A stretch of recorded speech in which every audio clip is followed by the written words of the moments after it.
샬롬, 샬롬, 샬롬, 샬롬. 하나님 사랑합니다. 여러분, 주 안에서 사랑합니다. 오늘 레위기 2장 말씀 1절에서 34절까지 우리 교독했습니다. 하나님께서는 1장에서 이스라엘 가나안까지 가는 동안 있을 전쟁들에 대비해서 인구조사를 하라고 명령하시는 내용이 나타나죠. 이는 오늘 우리들에게도 매일매일의 영적 전쟁에 대비해서 우리가 하나님의 전신갑주를 입어야 할 것을 의미하는 것과 같다. 이제 2장에서는 하나님의 증거막이 멈추면 사면에 지파별로 진을 치라고 명령하시고, 증거막이 행진하면 어떻게 전진하실 것인가, 이런 것까지도 지시하십니다. 이는 가나안에 들어갈 때까지 계속해서 지켜야 할 규례고 원칙이었는데, 오늘 우리도 마찬가지입니다. 우리 주님께서 미리 가셔서 있을 곳을 예비하시겠다고 약속하신 것 천국에 들어갈 때까지 우리는 끊임없이 영적 전진을 해야 합니다. 그러면 민수기 2장에서 약속의 땅에 넉넉히 들어가기 위한 영적 정진에 대해 하나님이 보여주시는 원칙들은 무엇일까? 이스라엘의 삶의 그 중심인 증거막에 대해서 보여주셨죠. 첫째로 증거막은 이스라엘 삶의 중심이 됩니다. 하나님은 증거막을 중심으로 동서남북 사면에 12지파를 3지파씩 이렇게 진을 치라고 명령하십니다.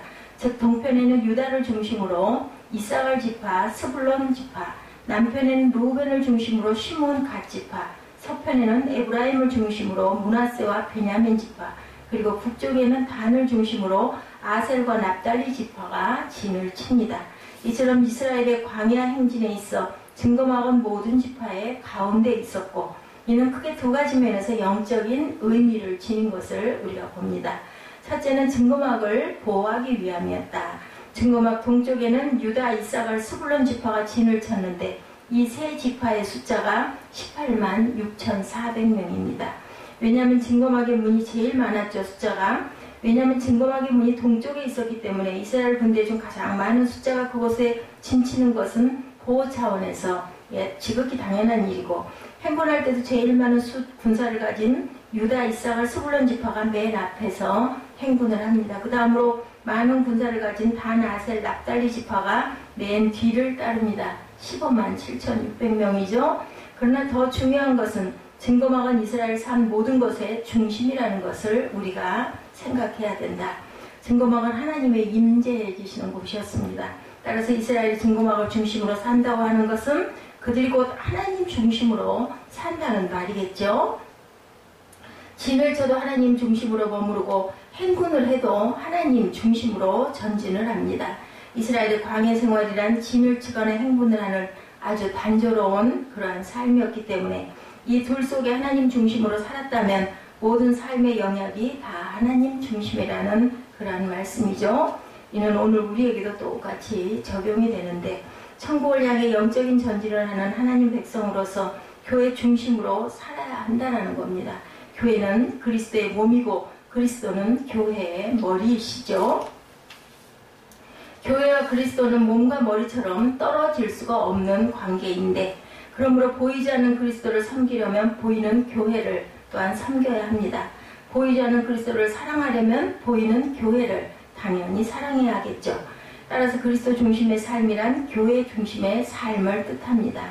마치 고무줄에 돌멩이를 매달고 힘껏 돌리면 늘어날 대로 늘어나 멀리 갔다가도 나중에 제자리에 돌아오는 것과 같은 그러한 이치로 세상에서 우리가 엿새 동안 일하다가 이 주일날 교회에 나오는 것, 교회로 들어와 예배드리는 삶이 그런 것을 의미하지는 않을까. 그렇죠? 전 세상에서 죄에 물들고 빠져 있다가도 내가 가도 너무 지나쳐 갔구나 하고 회개하고 다시 원위치로 돌아오는 삶을 의미할 수도 있겠다.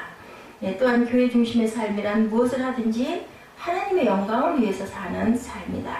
그래서 성경은 그런즉 너희가 먹든지 마시든지 무엇을 하든지 다 하나님의 영광을 위해서 하라고 고린도전서 10장 31절에 바울이 이렇게 말씀을 증거하죠.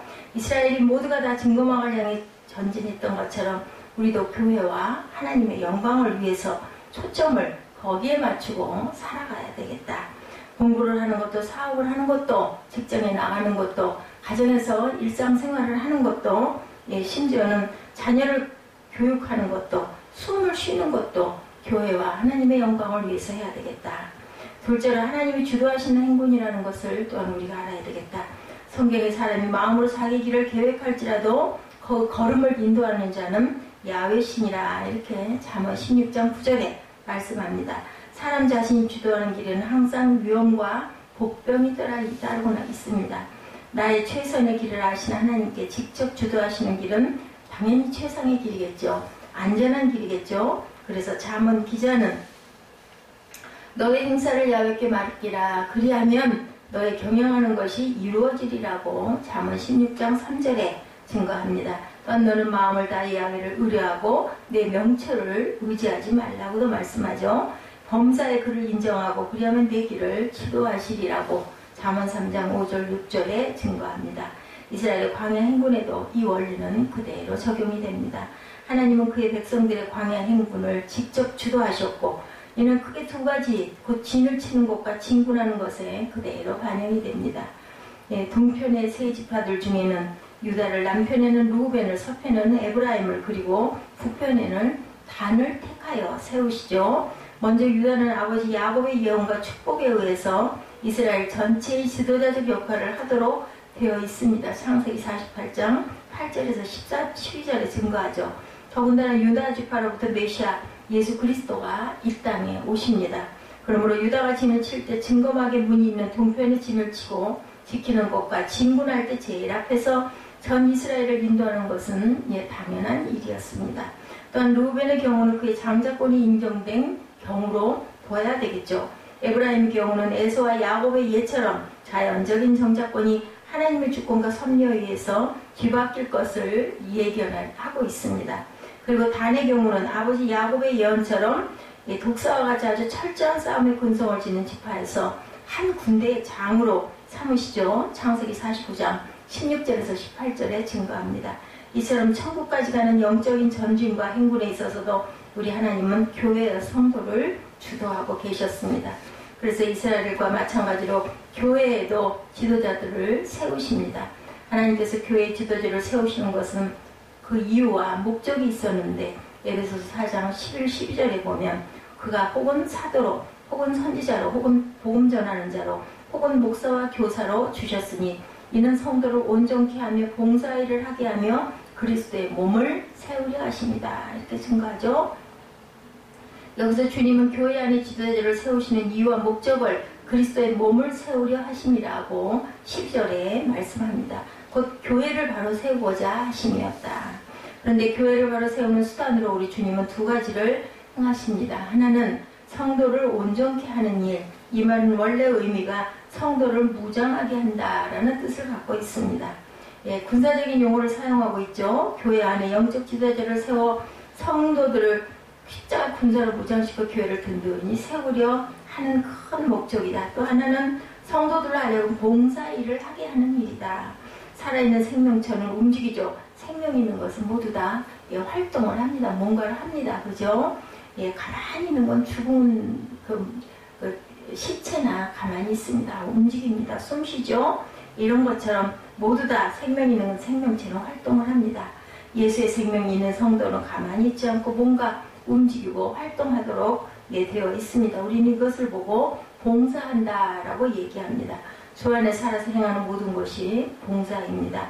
예배도 봉사고 기도도 봉사고 그리고 전도도 봉사고 헌신도 봉사고 희생도 당연히 봉사입니다. 그러므로 주님께서 교회의 지도자를 세우시고 성도들로 하여금 죽은 봉사가 아니라 살아있는 봉사, 곧 예배, 기도, 전도, 헌신, 희생 등을 통해서 교회를 든든히 세우고자 하시는 것이죠. 또한 불기둥과 구름기둥은 무엇을 의미할까? 하나님께서 이스라엘의 행군을 주도하신다는 것을 그는 밤에는 불기둥, 낮에는 구름기둥으로 보여주십니다. 불기둥, 구름기둥은 곧 하나님의 임재를 상징합니다. 불기둥이나 구름기둥이 머무르면 이스라엘은 진 가운데로 머물러야 했죠.